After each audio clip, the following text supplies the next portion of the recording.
Olá, pessoal, uma boa tarde a todos, sejam bem-vindos. Estamos iniciando aqui mais uma gravação do nosso podcast Jus Esperneandi. Estamos aqui no estúdio Atibaia Jardim e hoje eu estou sem a presença do meu amigo Dr. Daniel, que teve um compromisso e teve que se ausentar.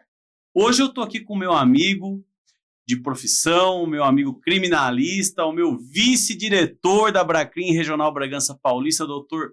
Maico. Dr. Maico, muito obrigado por aceitar esse convite, muito obrigado por vir aí, dispor do seu tempo, seja muito bem-vindo e dê um alô aí ao nosso público.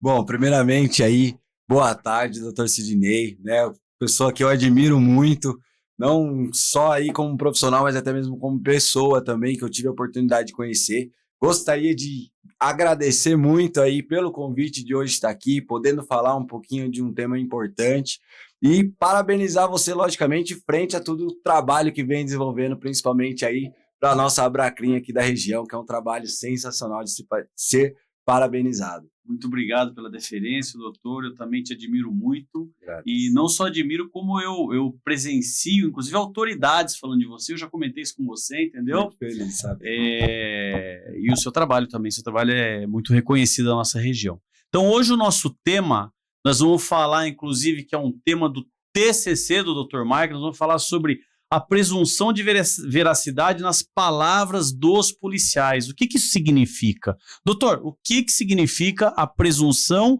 de veracidade na palavra do policial? Certo, vamos lá, doutor. Na realidade, essa presunção de veracidade, né, no meu ponto de vista, é um dos maiores desafios que a gente tem no dia a dia da área criminal.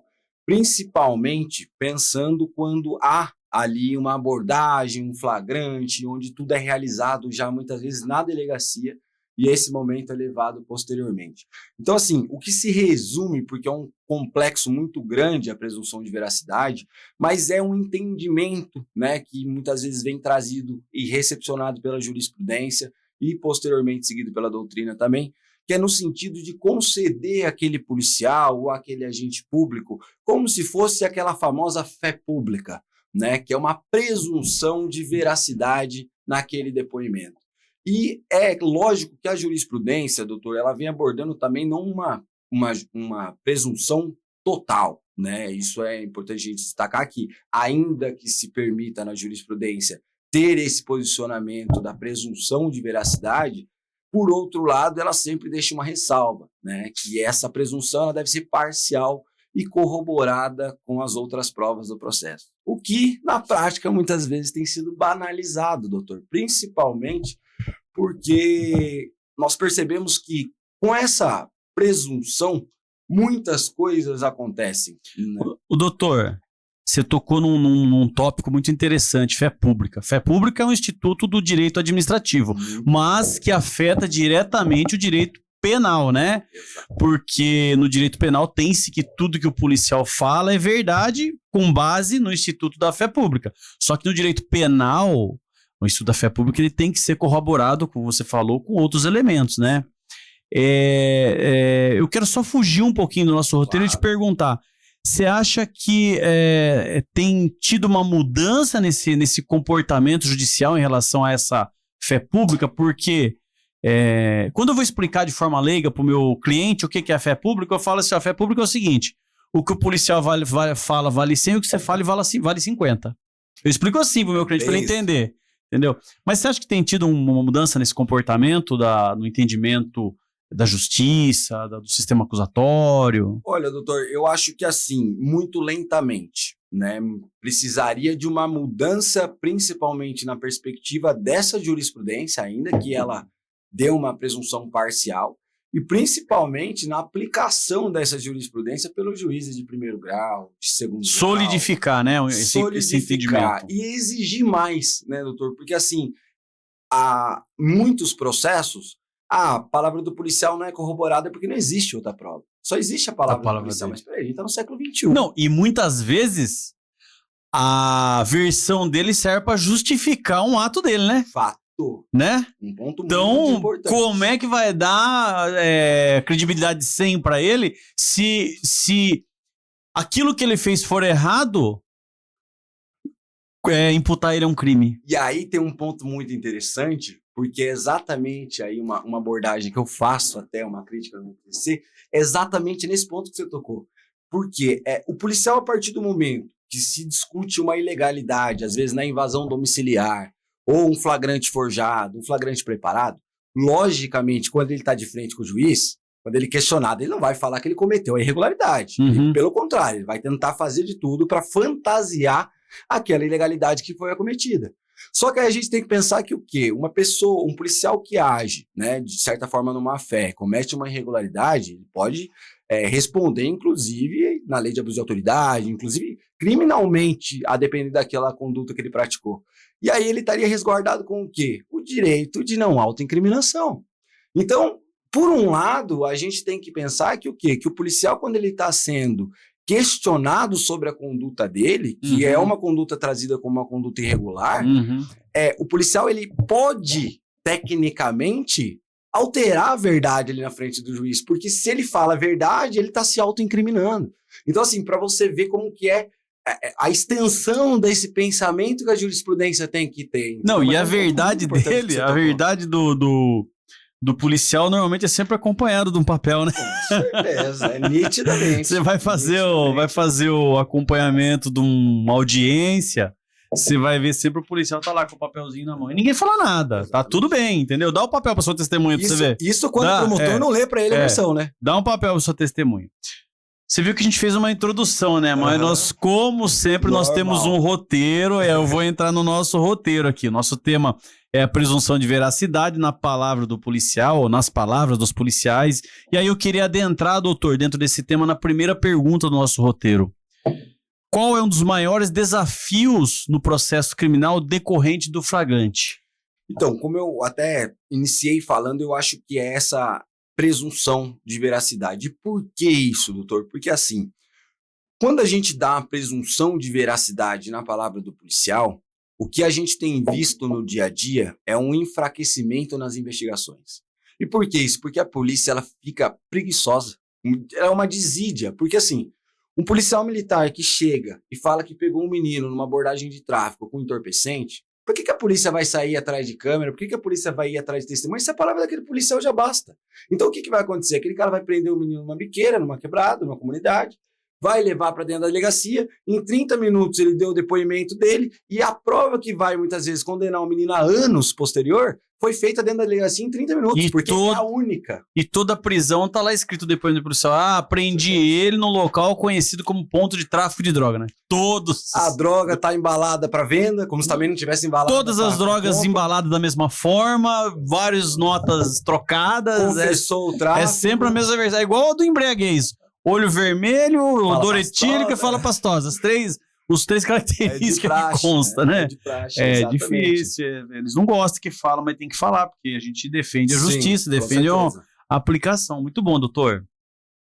Doutor, seguindo aqui para nossa segunda questão, eu queria trazer para você o que a jurisprudência ela fala sobre a presunção de veracidade. Como que está a jurisprudência, o entendimento em relação à presunção, em relação à fé pública quando o policial intervém no processo criminal? Como é que isso é visto, entendido?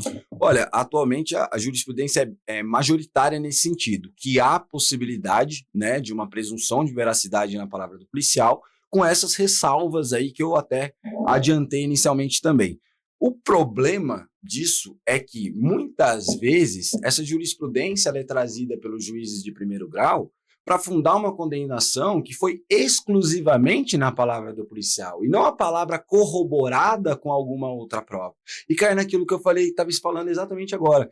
Muitas vezes a polícia ela sabe que ela não precisa ir atrás de outra prova. Se ela já tem um policial militar que falou que aquela droga estava com o menino, aquilo vai ser mantido como uma fé pública. E muitas vezes ainda traz a defesa, vai atrás de instrumentos, vai atrás de testemunhas que não são levadas em consideração no mesmo valor, no mesmo peso probatório do que a testemunha policial, sobre sempre aquela alegação. Mas o policial não tem um motivo de incriminar um inocente. Eu tenho...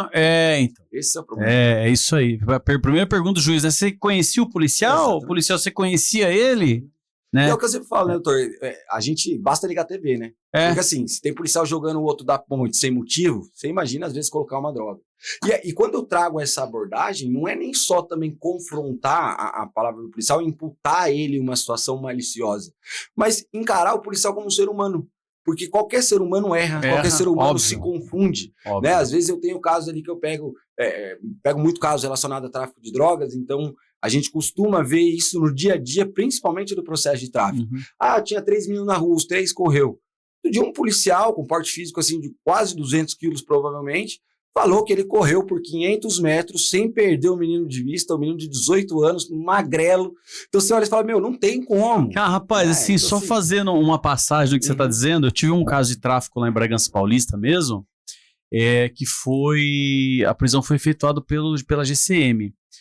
E o menino foi preso em flagrante, foi convertido em preventiva, e aí, a família me contratou, durante os meus trabalhos, logo nos primeiros dias, eu localizei um vídeo num site muito conhecido lá em Bragança, no qual mostra toda a ação policial. Acho que o policial vendeu as imagens para o jornal, não sei se deve ser isso, acredito eu.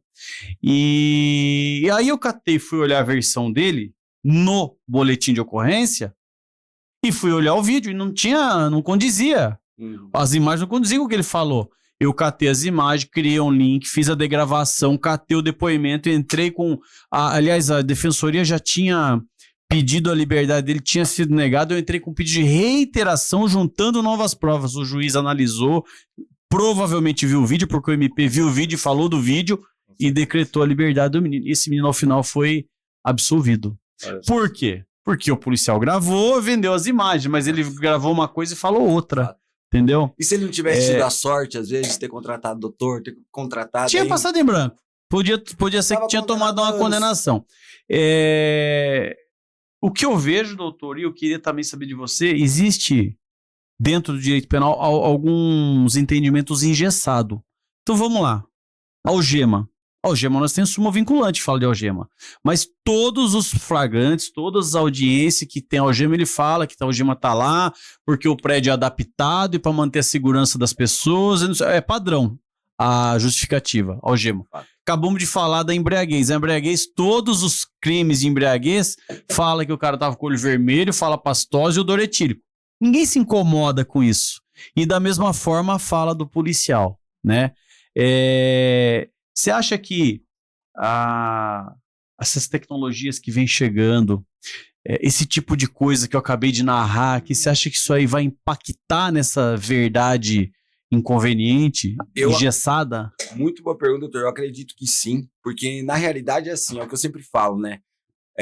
É meio difícil a gente acreditar que a gente está no século XXI com tanta tecnologia que existe e a gente achar que o policial não tem um meio de comprovar que foi autorizada a entrada na residência ou não exigir alguma outra prova além de uma simples palavra de uma pessoa que não deixa de ser parte do processo. E o trabalho hoje, né, desenvolvido muitas vezes por nós advogados, é exatamente ir atrás dessas provas, né? Porque há uma inversão do ônus da prova. Do ônus da prova. Não há como se falar que não, mas a defesa está falando que o policial está mentindo, não compete a provar, não é assim. Agora o advogado tem que provar que ele não estava lá e que ele não fez, não é a acusação que prova que ele fez. Exatamente. Né? Então, assim, as tecnologias, elas são muito importantes. Né? Eu já tive casos também relacionados que a gente conseguiu câmera, que a gente conseguiu algumas outras gravações, e isso, logicamente, é sempre muito importante. Mas eu até, muitas vezes, coloco isso até nas minhas petições aos juízes, pedindo para que, né, eles tentem criar um sistema para implementar também tecnologias na delegacia de polícia, uma câmera na farda do policial. Não é pensar que a gente está desconfiando do policial. Não é isso, mas facilitaria até para o juízo. Tudo. Porque se o menino estava com entorpecente, tem a câmera ali, qual é a discussão? É fácil até para o juiz julgar. Acabou. Você tá entendendo? Acabou, tá chegando, pega, aborda, acha nas vestimentas. É igual nas campanas. Os policiais falam, não, a gente estava acampanando, vimos uma situação de tráfico.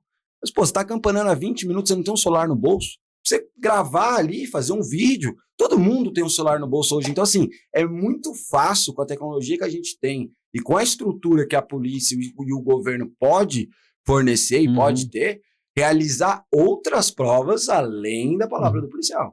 Ô, doutor, você sabe que essa mudança de paradigma em relação a essa presunção de veracidade é uma luta do advogado criminalista, né? Que a gente vem provando que a verdade não é verdade. Ou que a verdade do policial é meia verdade, certo?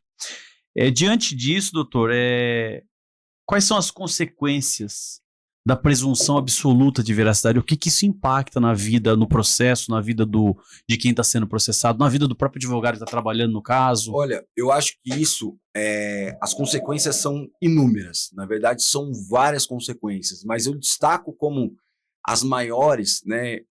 Primeiro, um enfraquecimento até da acusação do sistema penal, principalmente no que tange a isso que eu acabei até mencionando já também, que seria uma falta de investigação séria, uma falta de investigação necessária. Porque se hoje a jurisprudência fosse no sentido de sofresse uma pequena alteração, ainda não estou dizendo uma alteração completa, mas sofresse uma pequena alteração no sentido de que a palavra do policial ela não só deve ser corroborada contra as provas, como ela única e exclusivamente não serviria para condenar o acusado. Ou seja, traria e jogaria uma responsabilidade no delegado, jogaria uma responsabilidade no investigador da polícia e até mesmo na acusação, que poderia mover um inquérito aí através do Ministério Público, para que eles fizessem uma busca maiores de provas. Então, a primeira consequência que eu vejo é um enfraquecimento nas investigações.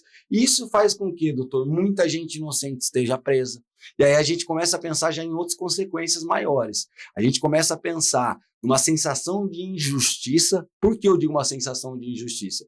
Porque muitas vezes a polícia quer dar uma resposta à sociedade. É o que eu falo, a sociedade não precisa de resposta. Quem precisa de resposta é o crime. É o crime. Então, assim, muitas vezes tem essa falácia. Eu já conversei com o promotor um dia num caso que ele falou, doutor, esse caso é complicado, precisa dar uma resposta, porque a vítima é isso. Eu falei, doutor, pera lá, a gente precisa analisar o que tem aqui. Então, muitas vezes quer se achar um culpado, quer achar um responsável, para jogar na mídia e falar, olha, a polícia fez o trabalho dela, quer achar o pai da criança.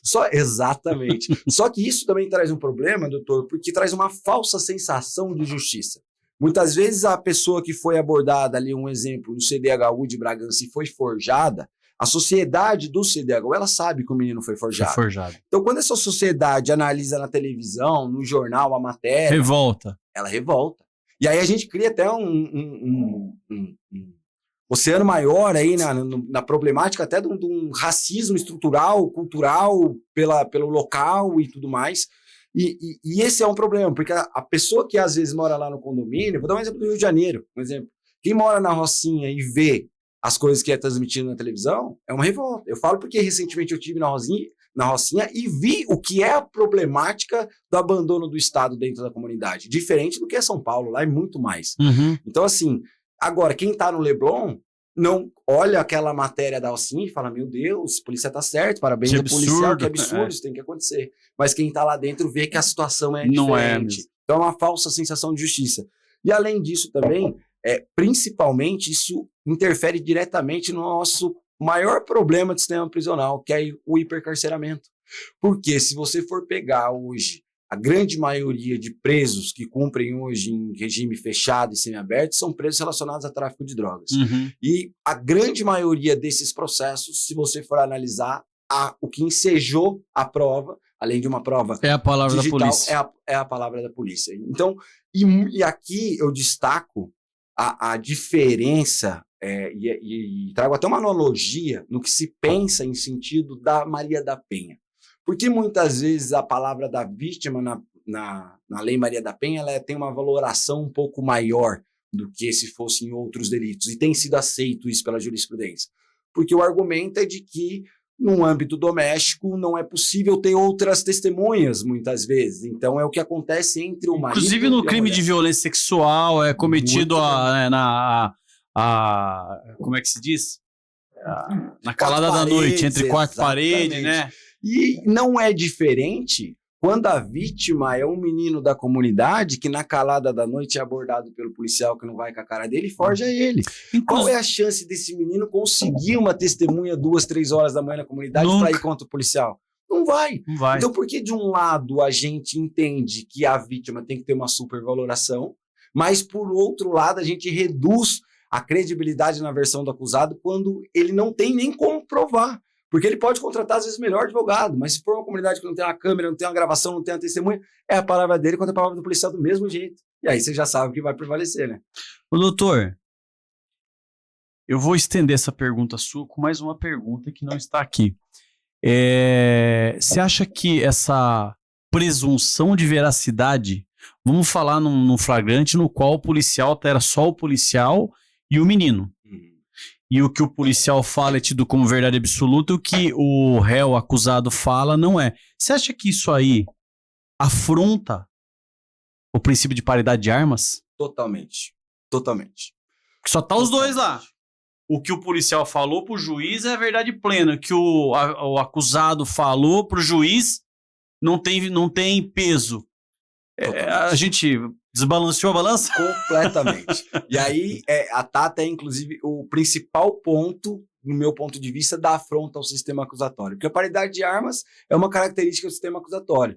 E quando a acusação ela se blinda através de uma testemunha que entende-se ser quase um ser além do humano, né? Porque é encarado como se não mentisse, não se confundisse, não se enganasse daquelas imputações. Então, quando a acusação ela tem essa testemunha, ela se blinda através dela, ela sai a longos passos da defesa na escala processual, né? Principalmente porque, assim, há casos que eu já levei testemunhas que não eram amigos, não eram parentes, eram pessoas do bairro que visualizou a abordagem, falou que a abordagem foi em sentido contrário. Eu tinha, inclusive, pedido o GPS da viatura para demonstrar. O GPS da viatura demonstrou, comprovou o que a gente estava alegando. Nossa testemunha comprovou o que estava alegando. Os policiais caíram totalmente em contradição no momento da audiência e o menino foi condenado a 6 anos e 9 meses. Por causa do que? A reincidência, a palavra do policial, não há motivos do policial querer incriminar o inocente, não é porque o policial andou com o menino 50 minutos numa rua escura 2 horas da manhã que ele forjou o menino. Olha pra você ver qual que é a linha de raciocínio. É muito difícil. Então, a paridade de armas ela é confrontada diretamente. Rompida. Vamos lá na nossa quarta pergunta. Ó, pra você ver, a gente tá aqui com 22 minutos, está na quarta pergunta ainda. Que é bom. O assunto é longo. Com certeza. Viu? Essa presunção de veracidade, a gente já até tocou um pouquinho nesse assunto, mas aqui, diretamente na pergunta, essa presunção de veracidade, ela afronta o sistema acusatório? O sistema acusatório, sim. Principalmente, né, no que, para mim, aí, é a questão da paridade de armas, né? Essa é a principal característica que, no meu ponto de vista, é ferida aí com essa presunção de veracidade. E, principalmente, porque, se for olhar, a gente tem um sistema acusatório que, via de regra, se a gente observar a Constituição, já era um sistema acusatório, já era para ser desde lá de trás, mas precisou ser implementado no artigo 3º-A aí, recentemente, para a gente firmar uma coisa que meio que era óbvia. Mas o que acontece do mesmo, né? Se você for... É mais do mesmo. Mais do mesmo. Mas se você for olhar, a gente tem uma lei, salvo engano, agora não vou me recordar de cabeça, mas é uma antiga lei de drogas, que ela tinha, em um dos artigos, previsto que a impossibilidade da condenação ser baseada exclusivamente na palavra do policial. E agora, com o sistema acusatório, isso não existe mais, a jurisprudência alterou. Então, ao invés da gente evoluir, se você for olhar, a gente retroagiu. Então, assim, o sistema acusatório, ele, infelizmente, ainda não é aceito pelos juízes. Doutor, o STJ, eu tenho visto decisões, não do pleno, mas de algumas câmaras do STJ, ou de uma das câmaras do STJ, no qual ele tem reconhecido que a palavra do policial não tem essa força total probante, né? E eu acho que estamos caminhando para mudar esse entendimento, né? Sim. Só que eu acredito que somente quando tiver um julgamento do pleno que vai meio que forçar o juiz de singular, juiz de primeira instância, a começar a adotar a palavra do policial corroborado com demais elementos probatórios dos autos do processo, né? Exato. Será que estamos distante disso, doutor? Olha, espero muito que não, né? Espero que amanhã a gente acorde e fale, meu Deus, que maluquice, a gente prendia as pessoas e condenava por anos apenas por causa da palavra de uma pessoa. Mas acho que ainda estamos aí um pouco distante, principalmente, não digo distante, talvez assim, de entendimentos jurisprudenciais se alterando, igual você disse, as turmas do STJ, o próprio STF tem decidido nesse sentido, mas o problema maior são os juízes, como você falou, juízes singulares, juízes de piso, que muitas vezes, além de não se adequar, eles acham que o CPP é deles, né? Não, assim, uma crítica no geral. Logicamente, tem excelentes magistrados, excelentes pessoas. Hoje eu fiz um juiz que inicialmente até achei que era um juiz um pouco mais inquisitorial, mas a audiência foi muito boa. Brabão? Mas mudou, assim, meu ponto de vista em audiência, foi um juiz super garantista. Então, logicamente, há profissionais e profissionais. Mas a gente vê essa dificuldade, né? E mesmo talvez com uma decisão uniforme, vamos assim dizer, numa súmula ainda vinculante do STF, vai ter casos ainda. Vai ter casos. Olha o que a gente lida aí com tráfico privilegiado. Ainda é comum um policial afastar o tráfico privilegiado porque a quantidade de droga era elevada, mesmo não estando presente no parágrafo 4º do artigo 33. Mas é comum no dia a dia. E precisou o STF o quê? Falar o óbvio, regime aberto, determinou súmula vinculante. E normalmente é descumprida. Conversão em... E aí, doutor, a gente toca num ponto, porque assim, no dia a dia, muitas vezes, a gente sabe a limitação da Defensoria Pública de atuar. Não é que são defensores ruins, muito pelo contrário, é uma instituição sensacional, muito forte, com excelentes profissionais que passam no concurso dos mais difíceis do Brasil, mas a falta de tempo, talvez de estrutura, dificulta muitas vezes. E a demanda, né? Porque a demanda é gerada por esse mau serviço. A demanda é gerada por a hora que o Ministério Público recebe uma denúncia de tráfico, por exemplo, e só tem a palavra do policial. O Ministério Público fala, amigão, volta para a delegacia, eu preciso de investigação, eu preciso de mais elemento. Exato. Então, e aí o que acontece? Sobrecarrega a defensoria, que não consegue dar conta do seu trabalho, mas ele tem que dar conta do seu trabalho. Então ele tem que arrumar um jeito de dar conta do trabalho, né? Mas o problema é que muitas vezes a defensoria não vai chegar lá em cima, no STJ, no STF. São raras as vezes que a gente vê um HC substitutivo da defensoria, um recurso especial da defensoria. Existe, mas não em todo caso. Agora, muitas vezes isso cria um ápice, porque a gente sempre lida, né, com uma situação da sociedade. Ontem a gente estava conversando com um colega que é fora do ramo de direito, ele falou, pô, mas tem essa diferença, não tem? O cara que tem dinheiro não fica preso? Porque, cara, é diferente. O cara que tem dinheiro, ele tem uma estrutura, muitas vezes, defensiva maior. Ele consegue contratar um perito, ele consegue ir atrás de um... Então, assim, ele tem uma defesa mais ampla. Não é que o fato do cara ser rico, ele não vai ficar preso. Não é isso. Mas ele acaba tendo um poder de defesa maior. E muitas vezes o que a gente vê é STJ, STF indo a favor e tendo um posicionamento, vamos dizer assim, mais dentro do sistema acusatório, um pouco ali mais dentro do contexto, e por outro lado os juízes de primeira instância não, só que quando o acusado não tem advogado muitas vezes, vai ficar em primeira, segunda instância, e aí a gente vê muitas vezes essa diferença, o rico que sobe lá para o STJ, não é isso, é que às vezes ele tem uma estrutura maior para fazer chegar nos entendimentos aí maiores. E aí, e agora eu venho com uma pergunta do fantástico mundo de Bob. Como que poderia ser alterada essa presunção de veracidade? A gente já tocou um pouquinho, né? Mas e aí? Como é que a gente consegue mudar isso? Logicamente, isso, né, não vai ser da noite para o dia. A gente sabe também a dificuldade que isso se tem, logicamente, né? De mudar algo no judiciário hoje é muito difícil. O juiz da garantias que até agora nada, é só uma falácia. Então, assim, logicamente... Tá tudo riscado lá no CPP. Tá tudo assim. Uma bagunça. Acabou de implantar, tá tudo assim, tudo com risquinho. Mesmo, só por Deus. Mas já saiu. Já implantou revogado. Já foi quase um aborto ali da lei, porque eu vou falar a verdade pra você. Mas, enfim, eu acho que, assim, tudo deve, logicamente, começar com uns reforços da nossa classe de advogados também, batendo cada vez mais nisso, para que isso possa ganhar força aí nos tribunais superiores, ganhando força também nos recursos de apelação, porque tudo é resultado. Você vai ter um resultado, o juiz vai começando, peraí, mudar o entendimento. Um pouco melhor aqui.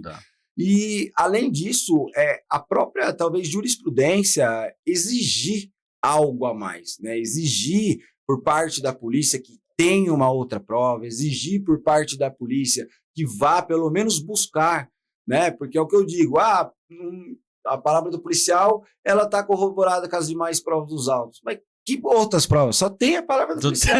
Não tem outra prova. Não, é automático, né? Sentença automática. Não tem outra, só aí tem lá no essa final, versão, aí lá no final, lá tá a sentença. Isto posto, condeno João da Silva. Seu cliente é o Pedro Manuel.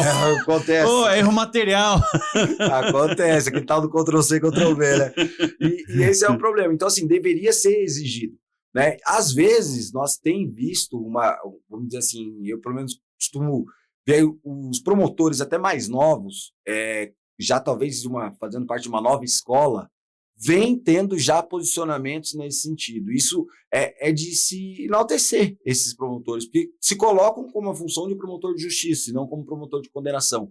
Porque quando a gente pede a condenação do ciclano, sem que o processo, sem que as regras do jogo tenham sido seguidas, a gente tem que aceitar também quando isso respingar no nosso filho, quando isso respingar no familiar. O que eu falo muito, doutor, o que eu falo muito, quando eu falo dentro do processo, nas minhas defesas, é que cada vez que o juiz chancela uma conduta reprovável do policial, ele está referendando para que todo o batalhão continue fazendo aquilo. E aí a gente vai chegar uma hora que o crime, e eu falo crime porque quando o policial viola a lei para fazer uma prisão, ele está cometendo um crime, o crime que o policial está cometendo passa a ser tolerado pelo judiciário, pelo Ministério Público, e passa a virar um costume, entendeu? E passa a ser aceitável. Então, assim, eu sei que o mundo ideal de justiça talvez esteja bem longe, mas tem coisas palpáveis que está em nossas mãos de se resolver e de se alcançar, né? Mas eu bato muito. Toda vez que eu pego, eu bato. Cada vez que o judiciário referenda uma conduta reprovável do policial, ele tá dando chancela pros demais. É bem isso. Entendeu? Ele tá falando pros demais. Pode fazer que aqui na tal vara criminal de tal comarca, para nós tá tudo bem. É isso mesmo. E você vê, e isso também traz outras consequências, né? Esse ponto que você trouxe, porque banalizando isso, o próprio policial ele se sente confortável, né? Então ele se sente confortável em invadir a casa sem ter a necessidade de ter autorização, sem ter um mandado. E você vê que isso tem aumentado muito, né? Agora o STJ, inclusive nesse ponto de invasão de residência, está determinando aí que haja uma autorização expressa. Muitas vezes também não é seguido, né? Aqui na região, sempre quando pega um processo de crime, o crime é permanente, encontrou entorpecente. Mas assim, é o que eu sempre falo. O problema é que até achar o crime, não havia crime. Exato. E aí, a partir do momento que ele rompeu o portão, ele violou, ele cometeu um crime. Exato. E aí, porque ele achou algo lá dentro, então tá tudo bem. Exato. Posso cometer crime. Só que aí, o que eu falo é o seguinte, a gente não pensa, principalmente nesse aspecto de invasão domiciliar, o que impede a violação da nossa residência hoje? Onde está o fundamento? Na Constituição Federal. Constituição, óbvio. Então, assim, se a Constituição é a nossa carta magna, é a lei maior, até no Triângulo de Kelsen, assim, tudo vem dali, o Código Penal, a lei de drogas é posterior, ela tem que obedecer primeiramente os limites constitucionais. Então, se os limites constitucionais forem violados, não interessa se tinha 50 ou uma tonelada de droga. A matéria preliminar, é o que eu sempre falo para os juízes, falei, excelência, a gente tem que analisar uma matéria preliminar de mérito. A lei se ajusta conforme o cliente. Exatamente. Exatamente. A lei ela se adapta conforme o cliente, né? É complicado. E é bem isso. Mas essa questão da invasão do domicílio é uma questão que está muito em alta, né? É por isso que tem esses novos entendimentos de que o policial tem que provar que teve uma autorização, né? Mas é óbvio que o cara é abordado na rua, o cara vai falar, não, lá em casa tem droga, vamos lá. Aonde isso? O Auri fala do traficante suicida, né? Cara, não existe isso. Eu vi, inclusive, uma fundamentação... Comigo não tenho nada, mas em casa tem 1 quilo. Não, eu minto. Teve uma palestra lá em Bragança Paulista, na OAB, foi do promotor, né? E eu, numa conversa com ele, o próprio promotor de carreira, né? Conhecido, respeitado, o promotor falou, não é aceitável que um cara abordado na rua vai confessar pro policial a troco de nada que na casa dele existe determinada quantidade de droga ou tem um ilícito lá. É óbvio que alguma coisa aconteceu para que ele falasse aquilo, né? Então a gente tem que ter esse sentimento, o promotor falou. E eu tive destacando até essa semana mesmo, eu tive um caso de Itatiba que o menino estava preso já há um tempo, teve uma invasão domiciliar na casa dele pela polícia de Jundiaí. No que invadiram a residência, aquela situação, denúncia anônima, veio uma informação que ele estava traficando droga, não achou droga na casa, achou um caderno, que segundo a polícia era um caderno de anotação, pegou uma faca. Aliás, todo caderno é de anotação. Vamos deixar claro, né? Muito bem pontuado. Apreenderam uma faca e 2 balanças. E um saquinho, aqueles ziplocs, com vários ziplocs, todos vazios. colocaram ele no artigo 34 da fabricação, produção de utensílio para fabricação de entorpecente. Gente, primeiro, não tinha uma foto do caderno para saber se era anotação, igual você falou, do que era a anotação, às vezes é uma reza que o Não cara tem tá lá. foto. Não tinha uma foto, não tinha a perícia inicial do caderno. A faca. Por que aprenderam uma faca? Porque toda cozinha tem uma faca. Não tinha nem resquício de maconha, não estava escrito, só aprenderam a faca. Eu tô só E 3 fazendo... balanças.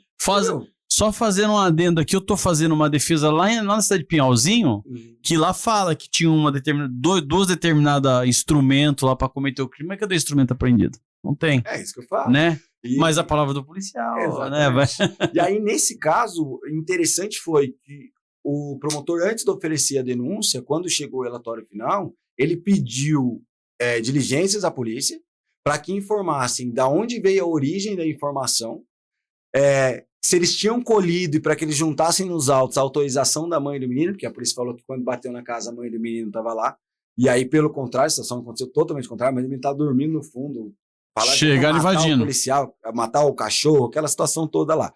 E aí a polícia ainda demorou para cumprir o prazo, enquanto isso o menino preso.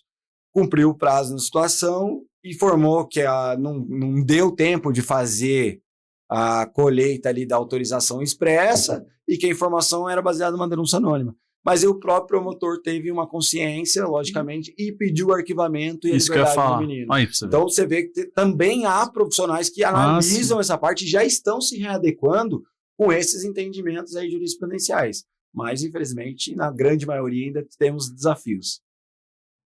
Bom, isso aqui a gente já exauriu. Doutor,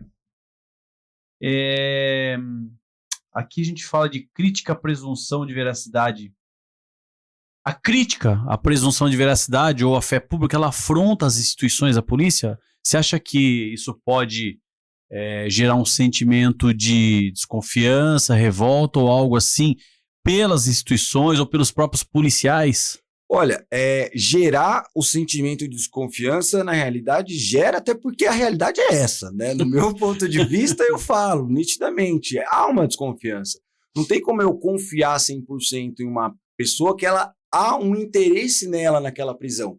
Porque pensa comigo, doutor, o policial que prendeu o menino aqui hoje, ele vai levar para a delegacia, ele vai querer que esse menino saia? Logicamente não. Ele prendeu o menino. Seja por uma questão de corporativismo, para falar, olha, eu prendi o traficante tal, ou seja por uma questão ali de manter aquilo que... a irregularidade que ele... Para não ter retrabalho, né? Para não ter retrabalho, pode acontecer também. Então, assim, há um interesse do policial. Então, logicamente que não é uma questão de desconfiança direta à instituição, mas, assim, há uma parte que, se fosse qualquer outra, e mesmo se não fosse um agente público, haveria desconfiança. Não existe hoje um sistema de suspeição e tudo mais, às vezes magistrado e tudo mais. Então, assim, é uma situação lógica, é uma parte envolvida diretamente com o processo. Tem interesse. Então, tem interesse, automaticamente tem um interesse. E, assim, quando a gente traz isso, nós, advogados, também é confrontado. Né? Semana passada, eu tive uma audiência super difícil com um policial, porque eu estava perguntando para ele inicialmente qual que era a fundada suspeita para abordagem do menino, e ele falou simplesmente que ele não ia mais me responder, porque ele não achava pertinente. Primeiro, viu, quem tem que achar pertinente é o juiz, não é? Testemunha, não é você. né? Aí ele falou, não, deixa eu te perguntar uma coisa. Não, calma, hoje eu tô te fazendo uma pergunta. E aí ele discutir, não, se eu já achei a droga, o que interessa saber qual era o motivo de eu abordar? Então você tinha que saber que a lei penal ela existe uma fundada suspeita. Né? Então, muitas vezes se vê até um despreparo na parte da polícia. Então, quando a gente traz esse questionamento, não é só muitas vezes questionando a honestidade do policial, mas é a falta de preparo, falta de conhecimento técnico. Violação de regras. Violação de regras cristalina. E isso é uma situação que deveria também ser aplicada até pelas próprias instituições policiais. A polícia ela deveria fazer um treinamento técnico dos policiais. Porque, às vezes, eu já tive caso grande de pegar assim, muita droga e cair o processo todo por uma nulidade inicial. Para a gente, que é advogado, lógico, é ótimo, maravilhoso. Lindo. Mas para o policial, porra, perdi tudo isso de operação. Para o Estado, né? É um retrabalho, é gasto para o Estado.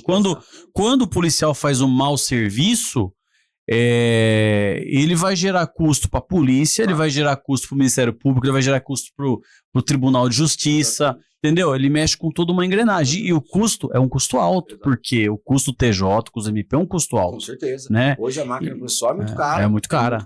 É muito cara. Né?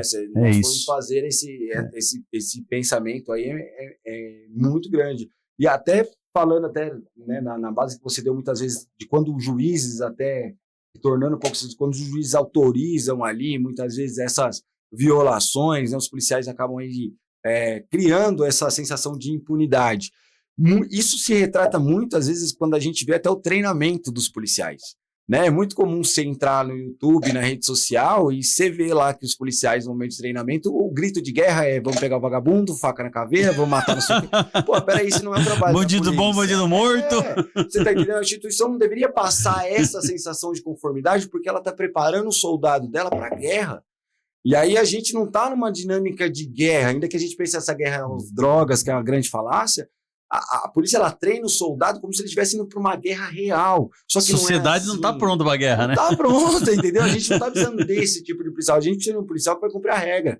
Ele é a primeira pessoa a seguir a regra do jogo. Então, quando a gente faz essas críticas, não é uma crítica à instituição ou honestidade do policial, mas é considerar o policial como qualquer outra pessoa, uma pessoa que não somente, mas como uma pessoa que se confunde, porque muitas vezes ele pode apontar um menino acreditando ser ele, pela experiência policial que ele teve, ou até por uma coisa subjetiva que o faz acreditar que fosse o menino responsável por aquele crime, enquanto na realidade não é. Mas não é nenhuma má-fé do policial. Às vezes é uma coisa que ele acreditou, só que esse achar do policial também leva a uma condenação. Causa um prejuízo para alguém. E a liberdade, assim, cá entre nós, é uma das principais coisas que o indivíduo tem, né? Em relação... Exatamente. Doutor, para a gente finalizar, a gente acabou falando disso no começo aqui, mas acho que é legal a gente ressaltar e falar diretamente. As tecnologias atuais, elas influenciam, de alguma forma, em relação à presunção de veracidade, ou para descredibilizar a presunção de veracidade, ou para desconstruir uma verdade que não é uma verdade? Sim, é muito, muito importante a utilização, né, para essa finalidade, para que você consiga desconstruir algo que está lá. Né? Não na primeira pergunta, até quando a gente abordou isso, eu até dei exemplos maiores que a polícia poderia fazer com a tecnologia, né, para que pudesse aí servir como subsídio da própria acusação. Mas a defesa tem que fazer para provar o contrário. Exatamente. Né? Então a gente tem que aproveitar lá do nosso estatuto, do nosso poder aí até de investigação defensiva, para conseguir muitas vezes confrontar uma palavra que é quase impossível. Isso quando a gente também enfrenta o problema de muitas vezes as nossas provas não querem ser colocadas no momento da inscrição. Né? Eu já tive casos que eu tive que, excelência, pelo amor de Deus, eu preciso do vídeo que foi juntado, eu preciso inquirir o policial em frente ao vídeo. Então, assim, a gente tem que quase implorar muitas vezes uma coisa que não deveria. Pro básico, entendeu? Então, mas assim, é muito importante que a defesa hoje ela tenha esse conhecimento da tecnologia que pode assegurar ali, descredibilizar a palavra do policial. Inclusive hoje, né, eu acho que mais do que qualquer era do processo penal, talvez a prova digital é uma das mais importantes, né? Ou pelo menos mais utilizadas atualmente. Qualquer processo, de uma extração de dados, alguma coisa. E pelo que eu acompanho, né, até doutores em palestras, em situações dessas, a gente vê a fragilidade hoje, que é a segurança da prova digital. Então, o policial que ele está mal intencionado, ele pode sim, consegue modificar até uma criptografia. Então, ele consegue quebrar aquilo, modificar, e muitas vezes uma pessoa que não tem uma base técnica... Passa despercebido. Não é nem uma base técnica, às vezes não tem muitas vezes uma estrutura de um perito mesmo, porque tem coisa que é só um assistente técnico, um perito que vai conseguir identificar, então passa despercebido. E claro, a defesa ela tem que estar sempre buscando, principalmente, que no meu ponto de vista é o que mais conseguimos descredibilizar a palavra da polícia, vídeos, imagens, testemunhas, logicamente. As herbes de telefone, os arquivos de telefone, às vezes até gravações. Exatamente. Às vezes até tem tido, agora não sei como é que tá, eu acho que tem dado um tempo nisso, mas muitas conversas de WhatsApp juntado sem passar pelo crivo da cadeia de custódia. E a justiça, rapaz, se a defesa não contesta, não briga, o julgador passa despercebido como se tivesse tudo bem e pudesse. E passa despercebido também, doutor, nesse ponto, porque assim, muitas vezes você vê até alguns magistrados que estão ali com um conhecimento técnico nessa parte um pouco ultrapassado. E eu digo isso porque não se readequaram à tecnologia e não entendem, porque assim, a cadeia de custódia da prova deve ser preservada desde sempre, né? Desde antes de haver uma prova digital, só que naquela época, como for um homicídio, você tinha prova material, hoje em dia é tudo muito celular, né? Então, muitas vezes o juiz ele não sabe a cadeia de custódia que a prova digital ela necessita. E muitas vezes, quando é levado, não vejo quebra de cadeia de custódia. Mas não sabe o risco que pode ter isso, entendeu? Doutor, eu só quero finalizar aqui a gravação no TikTok, porque tá acabando a bateria. Então, para quem esteve aqui no TikTok até esse momento, obrigado pela companhia aí, por acompanhar. Essa gravação vai ficar disponível no meu TikTok e eu vou ter que encerrar porque a bateria tá chegando ao final. Beleza, galera? Obrigado, um abraço.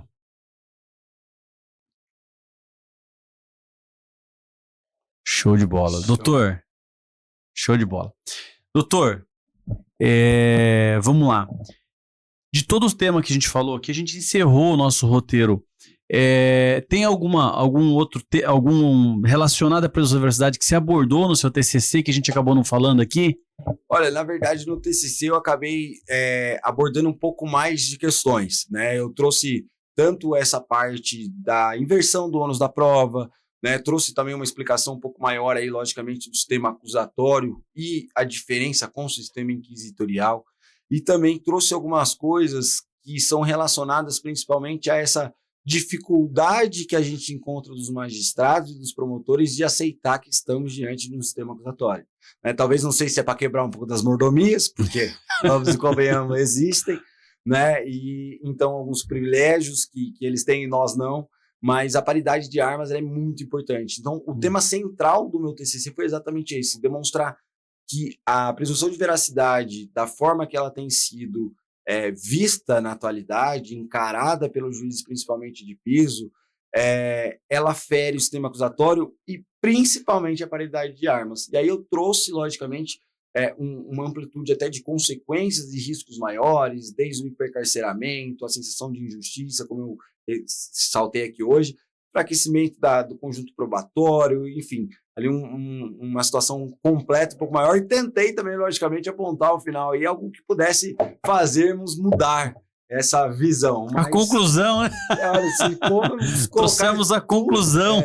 Mas se formos colocar tudo no papel que envolve esse assunto, assim, para falar, ficaríamos dias aqui. Doutor, sensacional, viu? Show de bola. A gente vai caminhar aqui para os nossos minutos finais. Assim, eu fiquei muito feliz com o tema e com a riqueza de conteúdo. Para quem quiser fazer contato com o doutor, fala um pouco, doutor, do seu trabalho, de onde te encontra, das suas redes sociais aí, pode deixar aí pro pessoal aí, depois a nossa produção coloca ao final do vídeo. Tá certo. Bom, para quem quer procurar aí, né, temos aí o Instagram, né, tá, ADV_Mike. Deixa eu até confirmar. Confirma aí para não passar errado.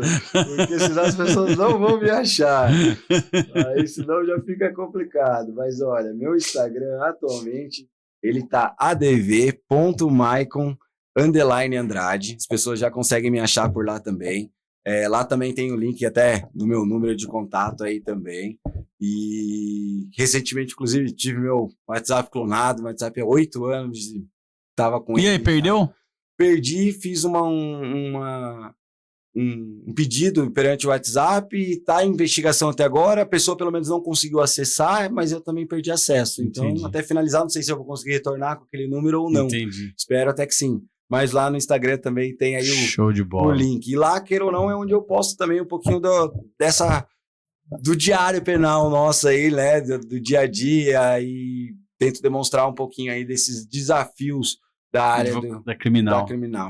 É isso aí, pessoal. Bom, eu queria aproveitar aqui o ensejo do assunto e dizer que a Abracrim Regional Bragança Paulista estará presente na Semana Jurídica aqui da Unifaat, em Atibaia, tá?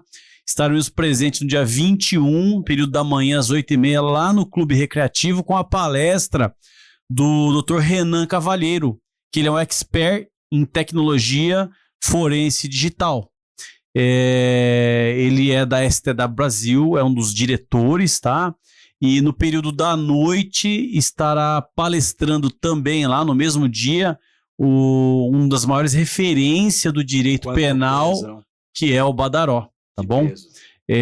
Inclusive o Badaró, ele é colega de um dos nossos colegas da diretoria, que foi que acabou ajudando aí a fazer o convite para ele para chegar, o doutor Ricardo Canedo, né, que acabou fazendo essa intermediação. Então, estaremos presentes no dia 21 lá.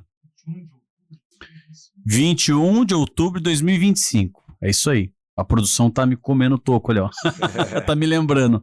E no dia 23 de outubro, nós estaremos presentes na Universidade São Francisco. E o doutor pode falar um pouquinho, que é o doutor que vai estar palestrando lá. Exatamente. Vou estar aí ao lado de grandes doutores, né? Vai ser um prazer muito grande retornar à USP, né? Que é a universidade onde eu me formei anos atrás. E dessa vez poder palestrar lá no Salão Nobre, que a última lembrança que eu tenho foi um júri simulado lá, que eu fiz, que eu acho que estava no 8º, 9º semestre. Então vai ser um prazer muito grande e logicamente, acho que vai ser algo muito enriquecedor, principalmente aos alunos, ao pessoal que está lá também nos prestigiando, porque vai ser um assunto, uma abordagem muito interessante, né, de uma vida posterior ali à faculdade, porque só sair da faculdade e passar na OAB não significa nada, né, doutor? É uma diferença muito grande a vida prática no dia a dia. Só o começo, então, a gente né? vai estar lá compartilhando essas experiências aí com o pessoal. Então é isso aí, no dia 23 de outubro de 2025, às 19 horas, lá no Salão Nobre da Universidade de São Francisco, em Bragança Paulista, terá uma palestra voltada aí para a jovem advocacia, para o estudante de direito. Vai estar aberto aos advogados que queiram ir assistir.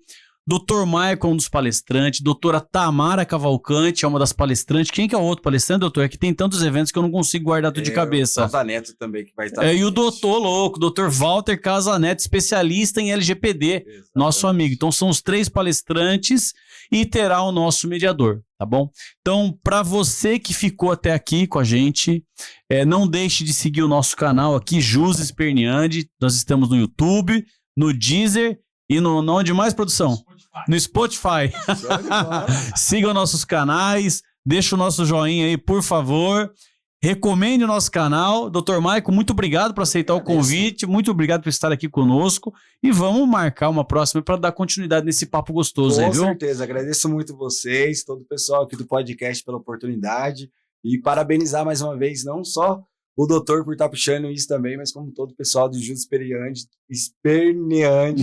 e também por todo esse conhecimento que está sendo desenvolvido aí. É isso aí. Obrigado, pessoal. Até a próxima.